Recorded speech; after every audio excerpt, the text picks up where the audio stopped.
Bonjour à tous, alors aujourd'hui on va s'intéresser au concours Avenir 2018, les questions sur le logarithme. Alors il y en a 7, hein. Dans ce genre de concours d'ailleurs c'est des questions je pense sur lesquelles il faut quand même s'attarder parce que c'est pas si dur que ça. Dans ces études de fonctions, ça peut être des petites limites et avec des vrais ou faux, hein, ça peut rapporter des points qui sont plus simples à prendre que dans d'autres chapitres. Donc ici, effectivement, vous allez voir on va travailler sur une fonction, un g, dans lequel vous avez une deuxième fonction f dont on vous donne un tableau de variation.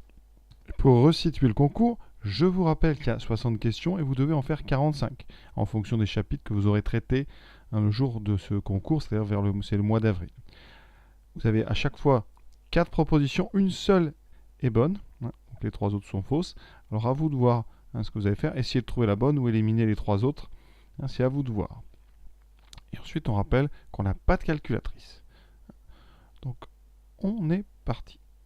Vous devez donc comprendre tout d'abord que l'expression de g de x, c'est logarithme népérien de e carré sur f de x.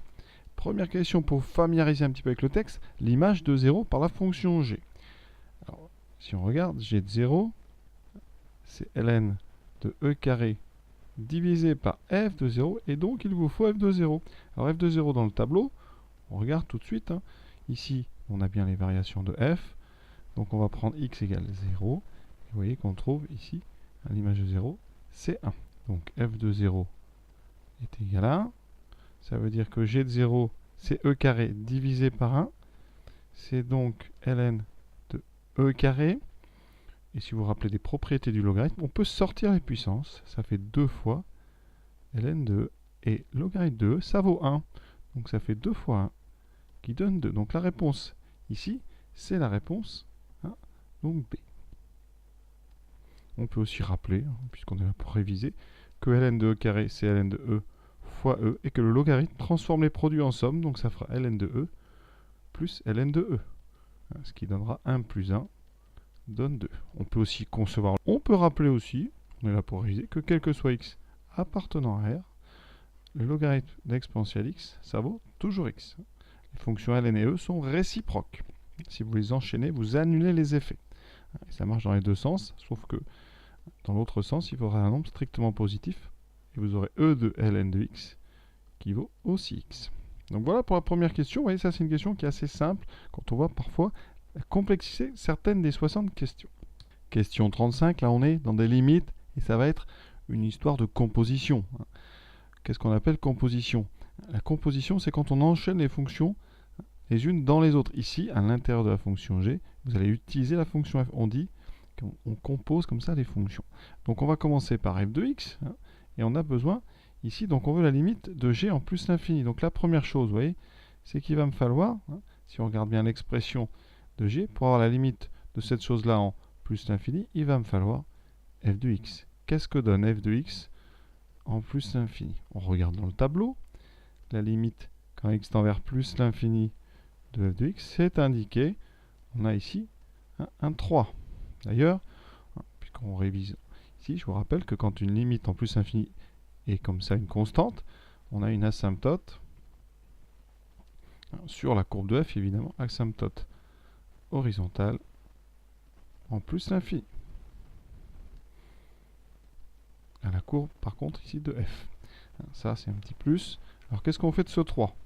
On va maintenant s'occuper de e carré sur f de x. La limite de e carré sur f de x, ça donnera donc e carré sur 3. Et ça, c'est là qu'on compose. On va le mettre à l'intérieur d'un logarithme. Donc on va regarder la limite du logarithme quand x tend vers e carré sur 3. D'accord? Donc ici, e carré sur f de x, eh bien, la limite, ça sera le logarithme de e carré sur 3. Et donc il va falloir transformer cette valeur parce que ça, on ne l'a pas dans la liste des 4 propositions. Première remarque, vous savez que le logarithme transforme un quotient en différence. Ça veut dire que ln de e carré sur 3, c'est ln de e carré moins ln de 3. Et on a dit tout à l'heure, ln de e carré, c'est 2. Donc ça fait 2 moins ln de 3. C'est la proposition D. Donc je répète rapidement. On sait que en plus l'infini, f de x tend vers 3. Donc cette partie-là, ici, tend vers 3. Hein, on est en plus l'infini. Ensuite, on a donc un rapport d'une constante divisé par une fonction qui tend vers 3. Donc, ce rapport tend vers e carré sur 3. Et ça, vous le mettez, donc, on a dit, à l'intérieur d'un logarithme. Donc, on regarde le logarithme en e carré sur 3. Ça, c'est simple, ça fait ln de e carré sur 3. Donc, voilà, quand on fait ce genre de raisonnement, c'est un raisonnement par composition. Petit à petit, on recompose la fonction g. Question 36, encore une composition. Mais cette fois-ci, on va regarder la limite de g en moins l'infini.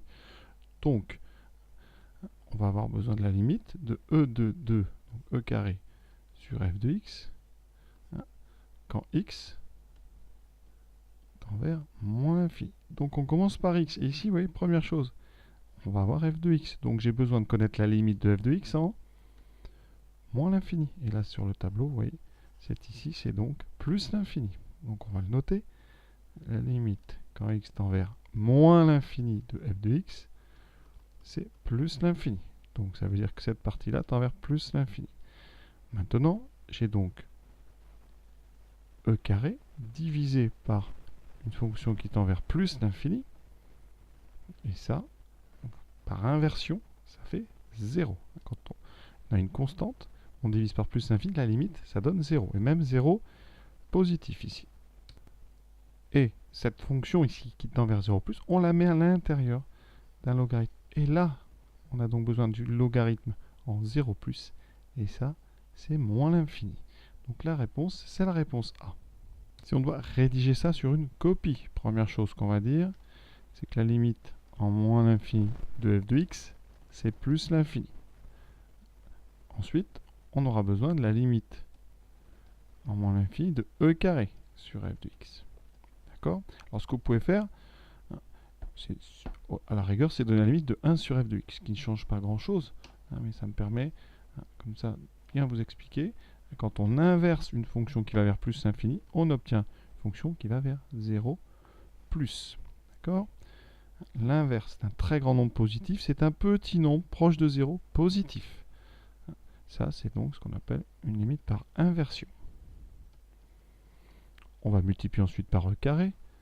Donc la limite de e carré sur f de x, on a ici 0 plus, on multiplie par e carré, ça fait toujours 0 plus, le signe n'a pas changé.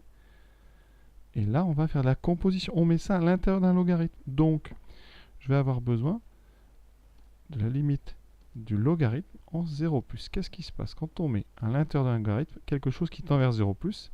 Si vous connaissez bien la courbe du logarithme, je vais la tracer en haut à droite.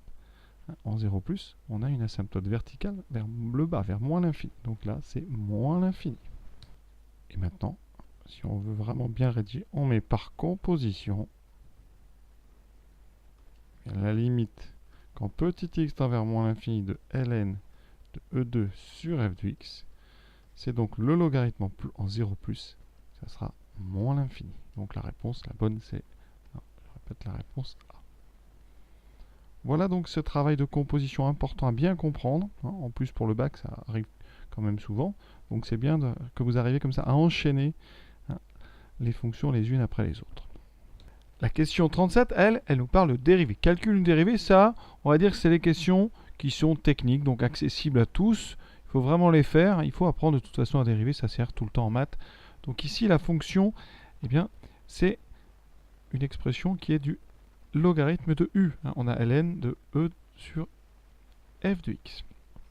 Hein. Donc on peut, premièrement, considérer que c'est ln de u avec u de x qui serait e carré sur f de x. Alors on va la dériver comme ça tout d'abord, et après je vous montrerai des choses plus simples pour dériver ce genre de fonction. Ce qui est bien d'ailleurs dans ces concours, c'est qu'on révise pas mal de choses. Ici, u se présente sous un quotient avec en haut une constante. Donc, je vous rappelle que la dérivée de k sur f avec k une constante, c'est moins kf' sur f carré. Alors c'est à rapprocher d'une formule que vous connaissez, la formule l'inverse d'une fonction, c'est moins f' sur f carré. Pour tous ceux qui ont un petit peu de mal avec ces formules-là, parce qu'on ne les utilise pas non plus tous les jours, on peut retrouver ça en considérant que c'est un quotient U sur V. D'accord? C'est un U sur V avec donc U'V moins UV' sur V carré. Et avec un U qui est constant. U ici c'est E carré, donc U' vaut 0. Ça veut dire que quand U est constant, en général pour signaler constant dans les formules on met K.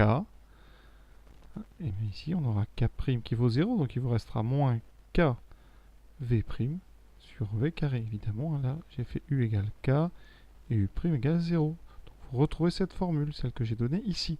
Donc quand on dérive U, qu'est-ce qu'on va retrouver? Moins le nombre K, donc E carré, fois la dérivée de F, F' sur F au carré.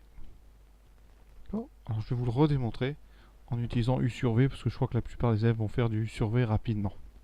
Quand on dérive un quotient, ici on a un numérateur et un dénominateur. Vous aurez ici la fameuse empreinte d'une dérivée d'un quotient. Voilà. Vous trouverez dans la première parenthèse la dérivée du numérateur, donc ici ça fera 0. Ici le dénominateur.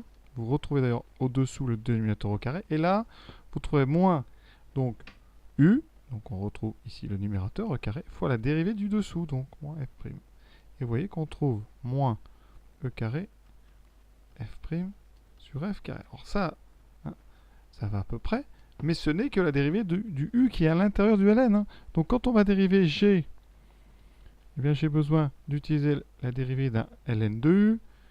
Et donc ln de U, c'est U' sur U. Vous voyez, c'est quand même pas un exercice qui est facile. Parce que maintenant, ici, je dois mettre U', ce que je viens de calculer, donc moins E carré F' sur F au carré, divisé par U, E carré sur F de X. Il y a un petit travail maintenant de fraction. Donc on a une première fraction divisée par une deuxième, ça veut dire qu'on prend la première fraction, on la multiplie par l'inverse de la deuxième. Donc ici F de X sur E carré. Et qu'est-ce qui part? Eh bien les E carrés. Et vous avez un F qui va partir. On avait un carré en bas, il ne reste plus que F. Et vous voyez, il reste donc moins en haut F' sur F. Concluons la dérivée de G'. Ici, ça sera la réponse numéro B. Je vous propose une autre démonstration qui est beaucoup plus rapide, qui nécessite une petite transformation dès le début. Vous avez la fonction G qui se présente sous la forme ln d'un quotient. Et comme E carré est positif, ça veut dire que F aussi est positif. Et donc on a possibilité de dire que G de X c'est ln de E carré moins ln de F de X. Vous voyez, j'ai utilisé la propriété du logarithme qui dit que ln de A sur B, quel que soit A et B positif, ça fait ln de A moins ln de B. Ensuite, ln de E carré, on a déjà dit que c'était 2, donc G de X c'est 2 moins ln de F de X. Et là, ça va être beaucoup plus rapide à dériver, mais bien évidemment, il fallait y penser à simplifier ce logarithme. Donc là, G', le 2 va donner 0, et on dérive moins ln de F. Donc la dérivée de ln de F, c'est comme ln de U, c'est F' sur F, et on retrouve directement ce qu'on avait trouvé, mais beaucoup plus rapide, vous voyez, donc il faut y penser. Alors on aurait même pu y penser dès le début du sujet, à faire toutes les questions avec ça, avec même les limites, vous pouvez les faire avec ça si vous aviez eu l'idée. Mais généralement, en fait, les élèves prennent assez peu de risques et transforment peu les fonctions comme ça.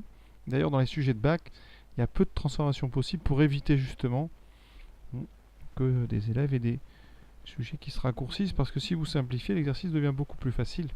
Et donc ça changerait beaucoup la nature, en tout cas, de la complexité de l'exercice. Donc voilà, nous, à vous de voir, mais de toute façon, il faut savoir dériver, c'est vraiment une des bases fondamentales pour réussir les mathématiques. Question 38, une question qui, si on la rédigeait, elle serait un petit peu longue, mais vous voir, il n'y a pas de grande difficulté, parce que les élèves, parfois, vont un petit peu vite. Alors, la première chose qu'il faut regarder, c'est est-ce que la fonction g est définie partout. Alors, on sait que, d'après le tableau, si vous regardez, quel que soit x, f de x, il est supérieur ou égal à 1. D'accord? Parce qu'on a un minimum ici en 1, et que là, ça n'ira pas en dessous de 3. Donc, quel que soit x, f de x est strictement positif. Et donc, encore un donc, e carré sur f de x est strictement positif. Ça veut dire que vous allez pouvoir prendre n'importe quel logarithme. Et donc, g de x est défini quel que soit x. Ça veut dire maintenant que les problèmes d'asymptote n'auront lieu qu'en plus l'infini et moins l'infini. On n'aura pas d'asymptote verticale, il n'y a pas de valeur interdite. D'accord? Pas de problème ici de limite qui irait en plus l'infini, voilà. Ici, le seul limite qui pourrait vous amener une asymptote, c'est les limites en plus l'infini et moins l'infini. Et on les a déjà, je vous rappelle que la limite en plus l'infini de g, j'en ai parlé au début, c'était 2 moins ln de 3. On avait déjà dit que ça donnait une asymptote horizontale.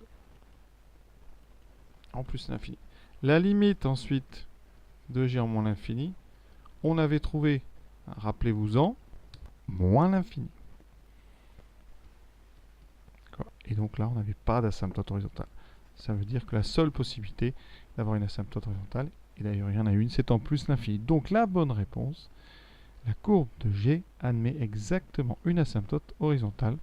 Alors là, il rajoute ou verticale, mais nous on sait que c'est une asymptote horizontale. Pour qu'un ou soit vrai, l'un des deux au moins doit être vrai, donc là c'est bon. Comme il y a exactement, eh bien c'est un ou donc exclusif, c'est l'un ou l'autre, donc ici on sait que c'est une asymptote horizontale.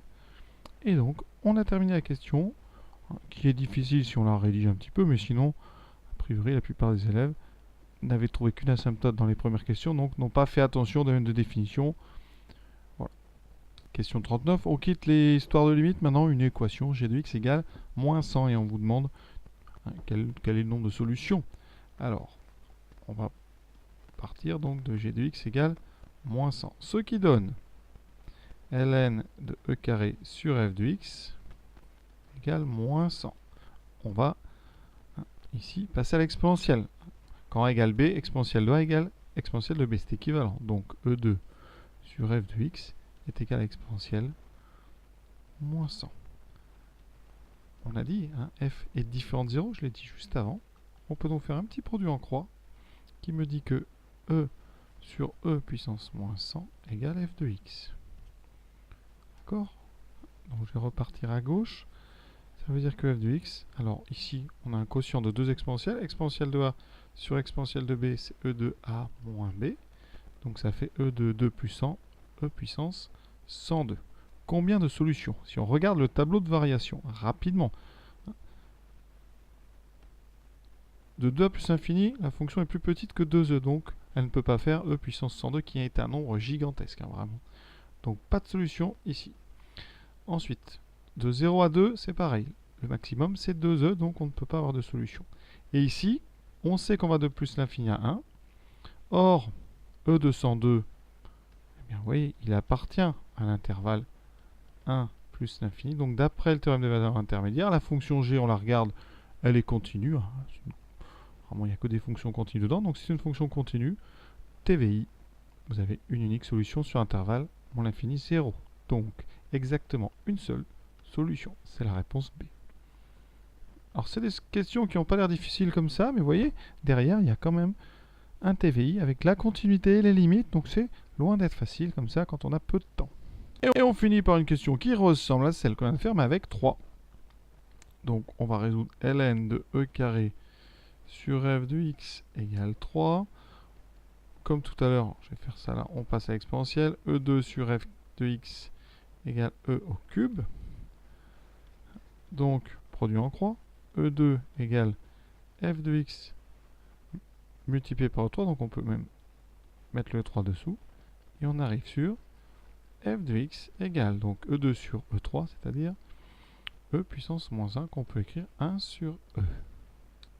Et là, mais comme tout à l'heure, on regarde, on a le tableau de variation de f. 1 sur e, c'est à peu près 1 sur 2,7. Donc, vous voyez, c'est strictement plus petit que 1. Donc, d'après ce qu'on a dit tout à l'heure, rappelez-vous, quel que soit x, f de x est supérieur ou égal à 1. Donc, ça ne peut pas être égal à 1 sur e. Ça veut dire qu'il n'y a pas de solution. Pas de solution. E n'admet aucune solution. C'était la réponse A. Et on a terminé cette série de questions sur le logarithme qui commençait, on va dire, facile, mais qui finit un petit peu difficile. Voilà, en espérant avoir bien expliqué, je vous souhaite une bonne fin de journée à tous.